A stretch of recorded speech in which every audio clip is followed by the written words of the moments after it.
নমস্কার, কেমন আছেন সবাই? রূপকথার নতুন একটি ব্লগে আপনাদেরকে অনেক স্বাগত জানাই। ঘুম থেকে ওঠার পর আজকে ভেবেছি শাশুড়ি মায়ের ঘরটা খুব ভালোভাবে ক্লিন করে দেব। যেহেতু শাশুড়ি মা বাড়িতে নেই, সেই জন্য ওই ঘরটাতে না যাওয়া আসাও করছে না।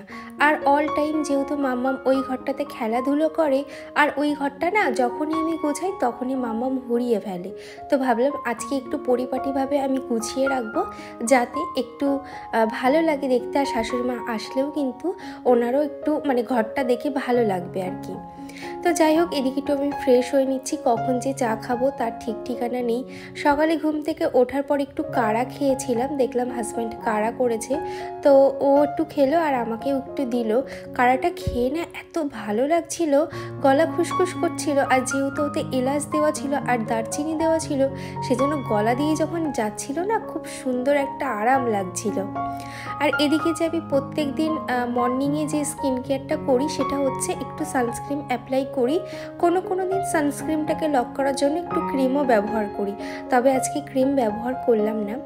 আর সকালে একটু হেলদি ব্রেকফাস্ট বানাবো মাম্মামের জন্য, যেহেতু ও দুধটা ফুরিয়ে গেছে, তো ভাবলাম একেবারে ওকে সকালবেলা খিচুড়ি খাইয়ে দেবো। তাই জন্য সমস্ত সবজিগুলো আমি কেটে নিচ্ছি।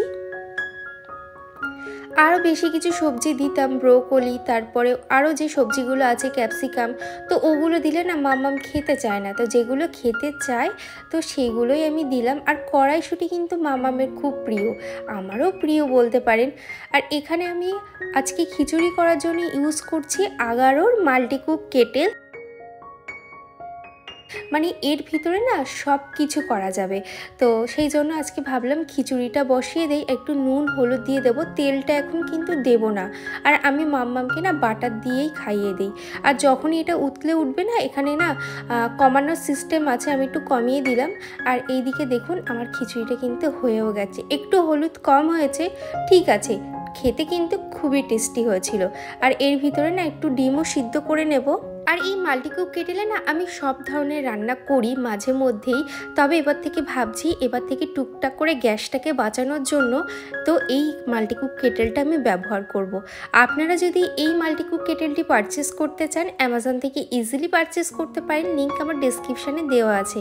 সকালে খুব সুন্দর একটা টেস্টি খিচুড়ি বানিয়ে নিয়েছি, ওপর দিয়ে একটু যখন মামামকে খাওয়াবো একটু বাটার ছড়িয়ে দেবো। আর এই যে ঘরটা আপনারা দেখছেন না, এই ঘরটা ভিডিওতে আপনারা অনেক কমই দেখেন, তার কারণ হচ্ছে শাশুড়ি মা থাকেন এবং যখন শুয়ে বসে থাকে না তখন ক্যামেরাটা আমি করি না, আর সবারই তো একটা পার্সোনাল লাইফ বলে কিছু আছে, তাই না? আর এই যে ঘরটা দেখছেন এটা নতুন করা হয়েছে, আর এই ঘরের কালার কম্বিনেশনটা আমার জাস্ট ব্যাপক লাগে, ভিডিওতে তো ভীষণ কালারফুল লাগে, এবং হুট করে যদি কোনো মানুষ আসে না তাহলে তার চোখ জুড়িয়ে যাবে, এত সুন্দর কালার এই ঘরটাতে। আর সেই ঘরের ম্যাচিং করেই কিন্তু আলমারিটাকে আমরা রং করিয়ে নিয়েছি, নতুনই আলমারি, আমরা বলেছিলাম ঠিক এই কালারই করে দিতে, যাতে ঘরের দেয়ালের সাথে একটা মানানসই হয়। আর দেখুন গতকাল এসেছিলো আমার মা, কিটক্যাট নিয়ে এসেছিলো আর কেক নিয়ে এসেছিলো, মাম্মাম খাওয়া দাওয়া করে সমস্ত ঘরে ছড়িয়ে রেখেছিল, তো সেগুলোও আমি এখন পরিষ্কার করে নিলাম। ঘরটা না স্নান করার আগে মুছে নেব, তাহলে মিটে যাবে। আপনারা আমাকে অনেকেই বলেছেন যে দিদি, আপনার যে এই ইউটিউব চ্যানেলটা খোলার শুরু থেকে তোমার ইউটিউব জার্নিটা, এই 1 বছর তো হলো, ইউটিউব জার্নিটা তোমার কেমন, অভিজ্ঞতাটা শেয়ার করো। তো দেখো, প্রথম আমি যখন ইউটিউব চ্যানেল খুলেছিলাম, এখনকার কথা বলছি নয়, কিন্তু যখন 2020 সালে আমি ইউটিউব চ্যানেল খুলেছিলাম, তখন কোনো রকম অভিজ্ঞতা আমার ছিল না। আমার একটা ফার্স্ট মেকআপের চ্যানেল ছিল, তখন তো মেকআপ করতে বা সাজগোজ করতে এত ভালোবাসতাম যে কি বলবো, তখন মাম্মামও হয়নি, তো সেই টাইমটাতে আমি ভীষণ পরিমাণে সাজতে ভালোবাসতাম। আর সংসারটা শাশুড়ি মাই সামলাতো সব, শ্বশুরমশাই মারা যাবার পর থেকে আমি আস্তে আস্তে সংসারের দায়িত্ব নিয়েছি বলতে পারেন।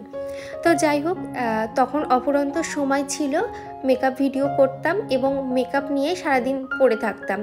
তো যাই হোক, সেই চ্যানেলটা তো গ্রো করলো না, ভিউজ আসতো, কিন্তু কখন ভিডিও দিতে হবে, কোন টাইমে ভিডিও দিতে হবে, সেই সব নিয়ে আমার কোনো ধারণা ছিল না।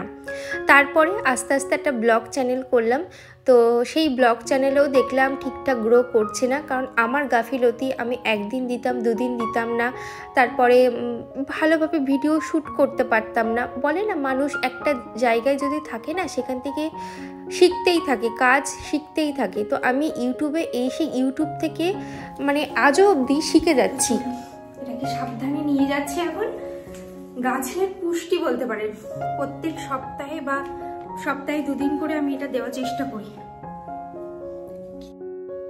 গাছে যদি এই চাল ধোয়া জলটা দেওয়া যায় তাহলে কিন্তু অনেক ভালো হয়, গাছে গ্রোথ হয়। আর মানি প্ল্যান্ট গাছটা দেখছেন কত সুন্দরভাবে বেড়ে উঠছে। আর এদিকে আমি ব্রোকলিটা ভেজে নেব, তার জন্য একটু শুকনো লঙ্কা ফোড়ন দিলাম।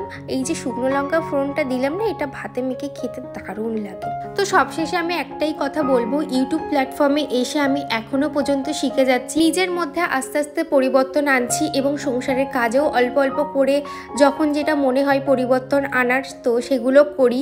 এবং এডিটিং এবং ভিডিও কোয়ালিটির ওপরেও কিন্তু ভিডিও গ্রোথের নির্ভর করে। তো আমি চেষ্টা করি সবসময় এডিটিং আর কোয়ালিটিটা একটু মেনটেন করার, তো সেটাই করি, ব্যাস এইগুলোই। আর নিজের চেষ্টা আর অফুরন্ত ধৈর্য, তো এইগুলো যদি থাকে তুমি অবশ্যই সাকসেস হবে।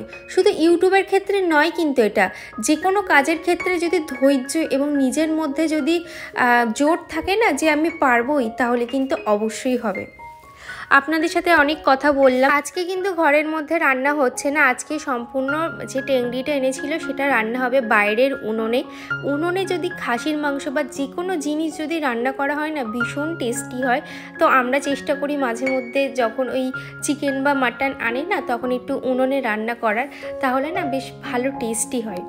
আর এদিকে দেখুন গ্যাস ওভেনটাও মুছে নিচ্ছি। আপনারা অনেকেই বলেছেন যে দিদি গ্যাস ওভেনের লিঙ্কটা দেবেন, তো অবশ্যই দেব।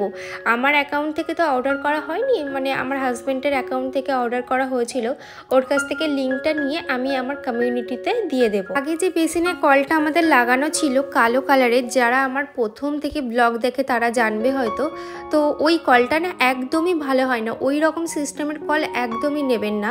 হয়তো কাজের সুবিধা হয়, মানে পুরো বেসিনটাকে ভালোভাবে ধোয়া যায়, তবে ওগুলো না খুব একটা ভালো হয় না, বেশি দিন যায় না, ওগুলো টেকসই হয় না।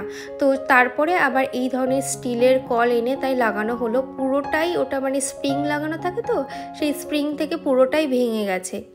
তারপরে ঠাকুর ঘরে চলে আসলাম, ঠাকুর পুজোটা দিয়ে নেব। ঠাকুর ঘর যখন আসি না, মাম্মাম চলে আসে, আর মাম্মামকে না মানে ও কাজের প্রচণ্ড ডিস্টার্ব করে, তো এই হচ্ছে আর কি।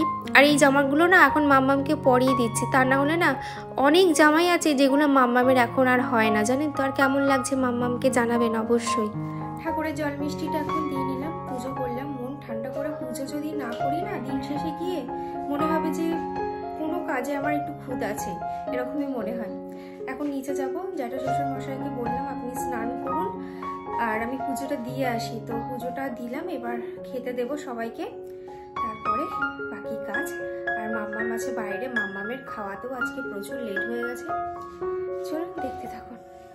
খাওয়া দাওয়া করে ওপরে যা সমস্ত জামা কাপড় ছিল সেগুলোও তুলে নিয়েছি। এখন যাব নিচে, মাম্মাম ঘুমিয়ে পড়েছে, যেহেতু ওর ঠাম্মি নেই না, এখন একা একাই ঘুমিয়ে পড়ে। তাহলে চলুন আজকের মতন এত দূরই, দেখা হচ্ছে নেক্সট ব্লগে, টাটা।